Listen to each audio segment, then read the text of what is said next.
Hey guys, this is Matt from the Science Museum of Virginia, and today we are going to work on a Junior Solar Sprint car, kind of a how-to look at the kit, see how to put it together. So let's get started with some unpackaging and what kind of tools you'll need. First of all, you'll probably need some kind of knife. Scissors will work as well. I'm just using this little hobby knife. Maybe a needle tool, something sharp like this that you can poke little holes. That might be good too. Not absolutely necessary, but it can come in handy. And a ruler for measuring, definitely necessary. Maybe a little block of wood or something to kind of hammer in the nails, or hammer in the wheels and axles. A pencil, a pen, something to make your marks with so that you know exactly where to cut. Remember, measure twice, cut once. And now let's look at what the kit actually comes with. Here we have our motor pack, so I'll just unpackage this. Inside we have our fully rotational motor. This is what's going to turn the gears that will turn your wheels or your axles and get the wheels going. You have a small motor mount also inside that you can look at. So we've got this motor mount. This one's bent a little bit, but that won't be a problem. We have a series of gears here, so you'll get with different gear ratios, different speeds, turning the wheels or turning the axles and turning the wheels. So you might want to experiment with which gear system you want to use, but all of these are available for you to use. You have your alligator clips that will attach to the other end of the motor, and then some screws to attach the motor mount to the chassis of your vehicle. So we have 5 screws there.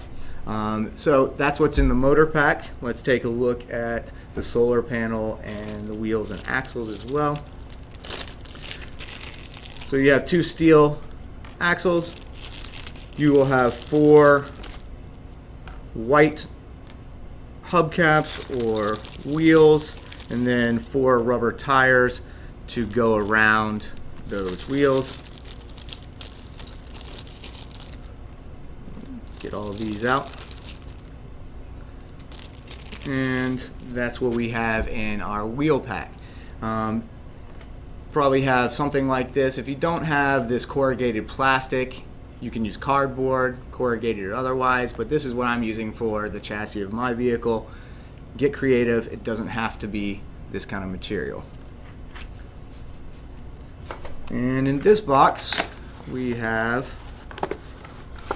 our actual solar panel or photovoltaic cell. The photovoltaic cell will come with these nice instructions on how to care for and maintain your photovoltaic cell so that it stays clean and runs smoothly, doesn't get broken. This also has some good website information at the bottom that will help you if you have any trouble, any problems with your car. This will help you troubleshoot it. So check out those websites for further information. And let's get into the solar panel. Comes wrapped nicely for protection. And here you'll see you have a nice long photovoltaic cell that's about the same length, a little bit longer than the chassis that I'm using, but that will be fine. On the back we have 2 metal leads, and this is how we will attach our motor to these metal leads to complete our circuits.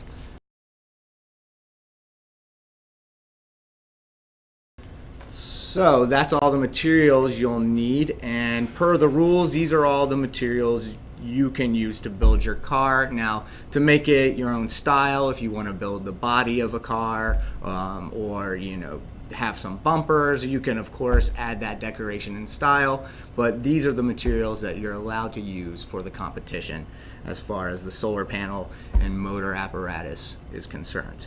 So now we will get started with building the car. Alright, so you've seen what comes in the kit, and we've broken it all down. I've added 1 tool here, some wire strippers. These aren't absolutely necessary, but if you have them, great, they might come in handy later. So what I'm going to do now is I'm going to start with my wheel and axles and getting them through and on the chassis so that I have my wheels set up. I'm going to start with the front axle because there are no gears involved, so it's the simplest. So we'll just start there. You'll notice once you take your axle and try to push it through the corrugated plastic that it's not quite long enough. So we've got to do something to cut down our chassis here to actually make our axle fit. You can do this a number of ways. I'm just going to try a quick creative way of doing this. Feel free to just cut out wheel wells, you know, kind of like a normal car, but I'm going to do a little bit of different style here. So just quickly freehand wheel design. If you want, you could use your rulers. You could, you know, make this a little bit more measured if you want. It's up to you. I'm just going to quickly draw this in, hopefully make it somewhat symmetrical. That looks decent. Alright, so I'm going to go ahead and cut this out using my hobby knife.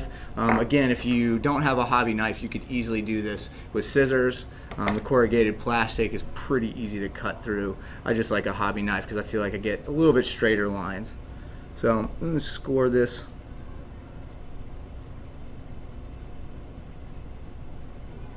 Let's say get straight lines, and then I deviate from my line. That happens. Go back, try to cut again. Now I'm working on this table that I don't mind cutting into a little bit. Something to keep in mind if you're using a hobby knife, you want to make sure you put a work board or something under you that you don't mind getting cut a bit, because this knife will go through the plastic and it will kind of scrape the table or whatever surface you're working on. So keep that in mind. Don't ruin the table. Score it again. And one more time, looks like.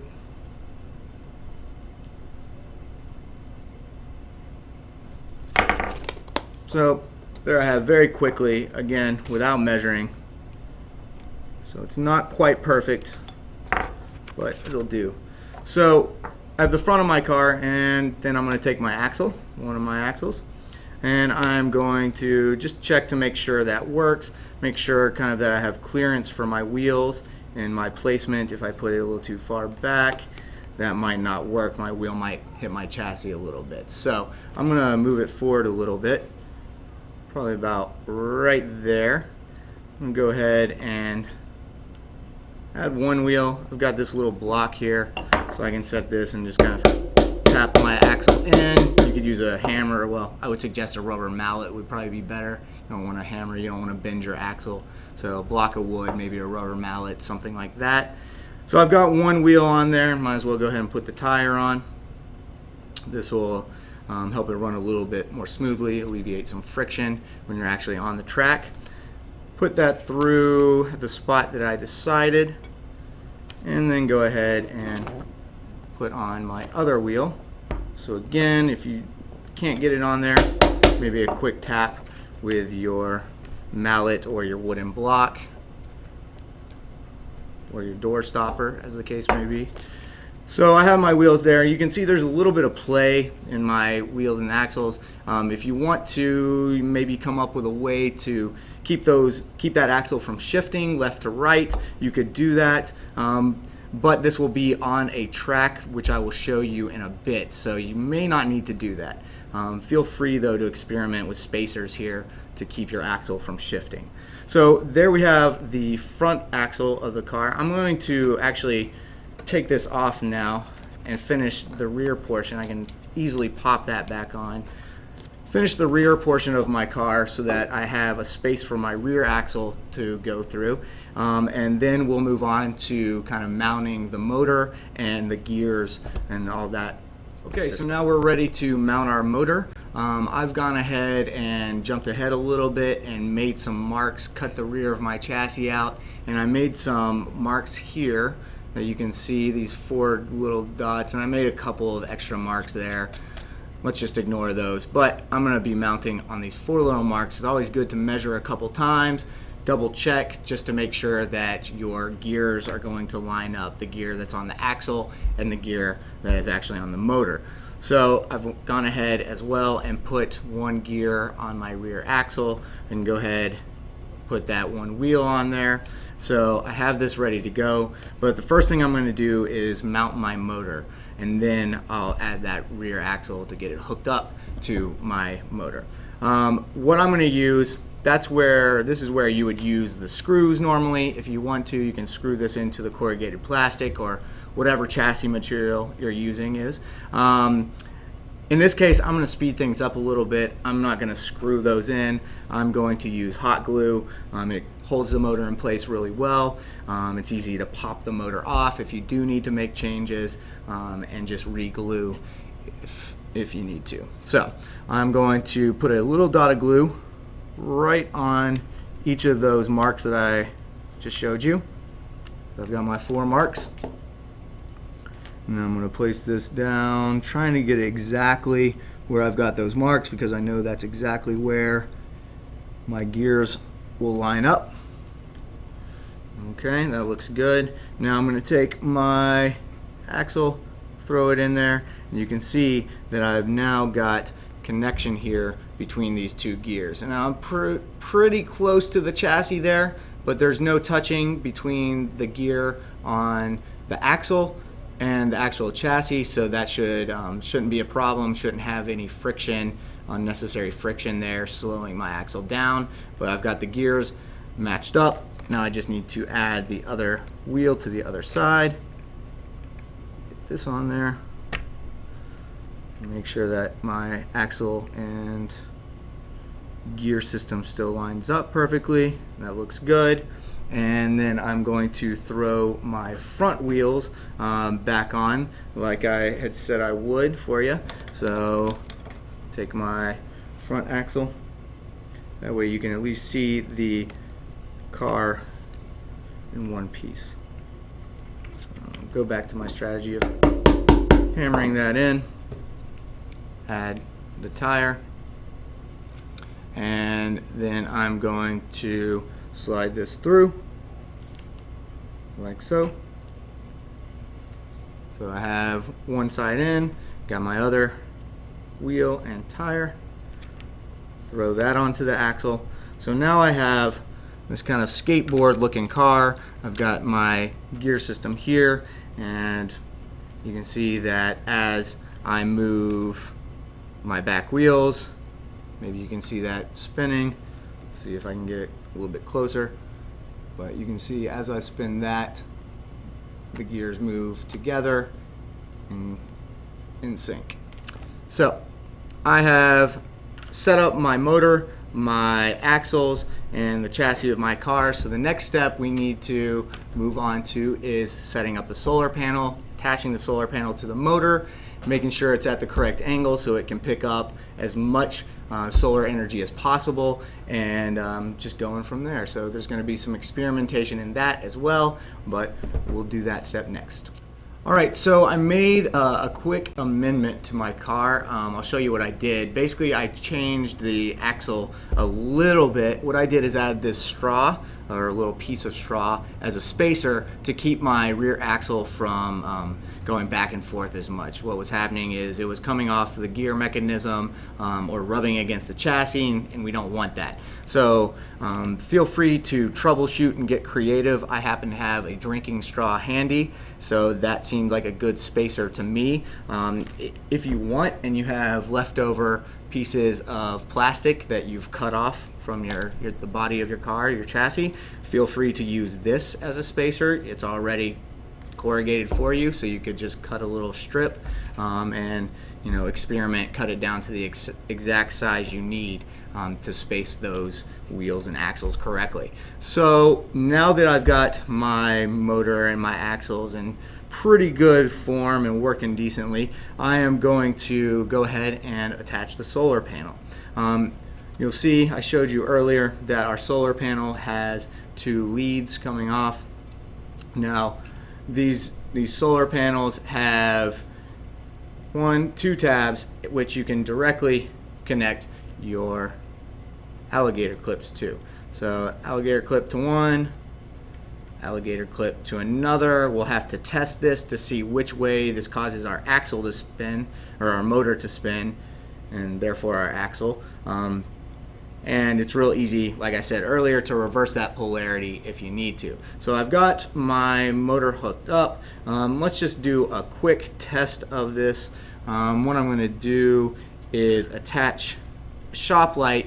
The overhead lights, fluorescents, probably aren't going to be enough to actually cause this solar panel to react to those lights. So you need a little bit more powerful light, a little bit more wattage. So what I have here is just a shop light. They do get very hot, so caution. I'm just going to hold it and turn it on and give that light to my solar panel, and we can see, let's see, now let me adjust my axles again.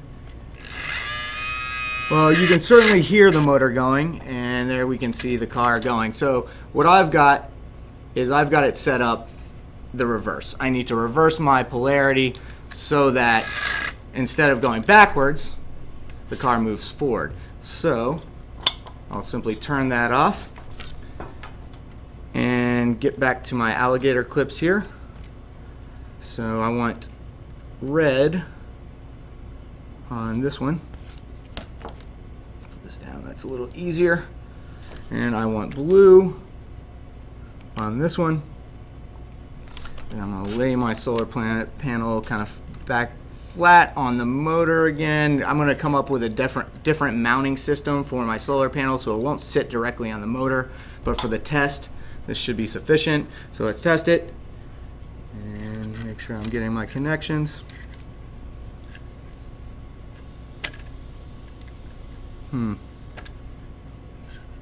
Check again, make sure we don't have a short circuit.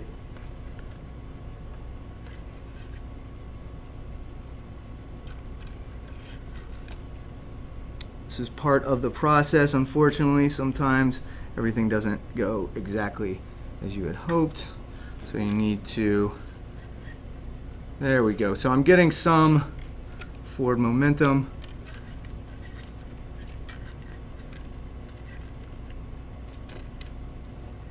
Again, you have to adjust the angle of your solar panel. Okay, well, we're certainly getting spin. You can hear that in the motor. So I'm going to troubleshoot this. Alright, so I went ahead and switched the polarity of the wires in my motor so that we have our car moving forward instead of backwards now. So let's again do a quick test, make sure that we move, and there we go. So car moves forward. Once we add that hot heat lamp to it, need something a little bit more than fluorescent lights. It's not going to work with just fluorescence. So now that I have the body of my car, I've worked out my rear axle and my gear ratios. I'm going to stick with this gear. I like the speed. Again, if it's going too slow for you, it could be a number of things. It could be your gear ratio. It could be that you're not picking up enough solar energy or using a powerful enough inside light to get it to really move. So what you can do is troubleshoot those things, experiment, again, get creative, try different things. You know, you can add tiny little bits, like I said, spacers, but you just can't add more hardware to the kit. So feel free to experiment a bit. Alright, so now I'm going to actually mount my solar panel to the car. Instead of just having it kind of loose here, what I'm going to add is a little kind of, I guess, little wedge here that the solar panel can sit on and keep that somewhat flat angle. But again, experiment with the angles of your solar panels. Do you want it up like this? Do you want it flat above the car or tilted kind of towards you? It really depends. As the earth rotates and revolves around the sun, we get varying amounts of sunlight during the day. So depending on the time of day you're racing your car, you may get really good sunlight hitting your solar panel. You may not get so much sunlight. So experiment with those angles. So what I'm going to do now is I'm going to cut a bit of this corrugated plastic that I have left over. I'm going to kind of form a triangle wedge, and then I'm going to mount my solar panel on top of that. Again, just using hot glue. You can use screws to do this if you want. You could use tape. You could use regular glue. I'm going to use hot glue just because it's super fast. Okay, so I went ahead and just kind of rigged up a little wedge. Kind of looks like a tube, slightly slightly triangular right there. What I'm going to do is I'm going to mount this kind of right in front of my motor. Now if I mounted it further up here, my angle would change. I want to keep this as low as possible because I saw in my test that seemed to work a little bit better, so I'm going to try to keep that angle. Again, experiment with whatever angles of your solar panel you want to, but I'm going to keep it like this. So I'm just going to kind of set my solar panel gently, still connected to the motor, but set it gently to the side for the time being. I'm going to take my hot glue and layer up some glue on my wedge here, and that should be enough to do it. Pop that down right in front of my motor. Careful that I'm not making this come in contact with my wheels or my axles. I want to make sure that there's still no contact between the gears and the chassis, or the gears and this wedge, or the rear axle and anything else. Really want to alleviate that friction, so just double check that before you glue it down. But my placement looks decent, so then what I would do is flip this over, and you can see that my solar panel is going to sit nice and flat on that. Now I could adjust these tabs and these alligator clips so that they don't sit on the wedge underneath, but you can see the gist of it here. I've got that wedge ready to go. I'm not going to glue my solar panel down right now. I would suggest maybe gluing down at least one side, probably to the wedge. That way, if you wanted to, you could still adjust the front angle a bit if you needed to. But once you glue the front down and you glue the solar panel to the wedge back here, you may have a trickier time of adjusting the angle. So just something to keep in mind. You want to make it as easy as possible to make any changes, should you need to make changes. Okay, so there's one final thing we need to do to our car. When you come and race these cars at the Science Museum of Virginia, your car will be on a string, essentially a track that keeps it going straight. So that string is just some fishing line. What we need to do is add an eyelet to the bottom of the car so that your car can run on that fishing line, stays along that straight path. So I'm just going to flip my car over. I'm going to put my eyelet kind of towards the front. Because this plastic is soft, it's real easy to just kind of screw that eyelet in. No problem. Be careful that you don't screw this eyelet up into the corrugated plastic at the bottom of the solar panel and possibly then screw into the bottom of the solar panel. That could damage your photovoltaic cell. So there I have my eyelet attached, and make sure that it is clearing the ground, that the wheels are a little bit higher than or a little bit taller, excuse me, than the eyelet. You don't want your eyelet rubbing along the ground as it races, and that friction would definitely slow you down.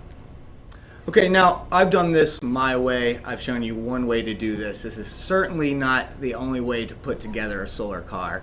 You could have your solar panel angled to the side. You could have it raised up above the chassis and put some supports under. I really want you guys to get creative and feel free to do this in any way you choose. The only real parameters are that you don't add a lot of new things to the kit, and you use the hardware that's provided, including the motor, the solar panel, the things I showed you at the beginning of the video. But please get creative. Add a body to the car. Just keep in mind you don't want to block your solar panel, because if you do, you won't get any locomotion. So get creative, explore, and experiment. Alright guys, your car is built. It's race time. Let's go.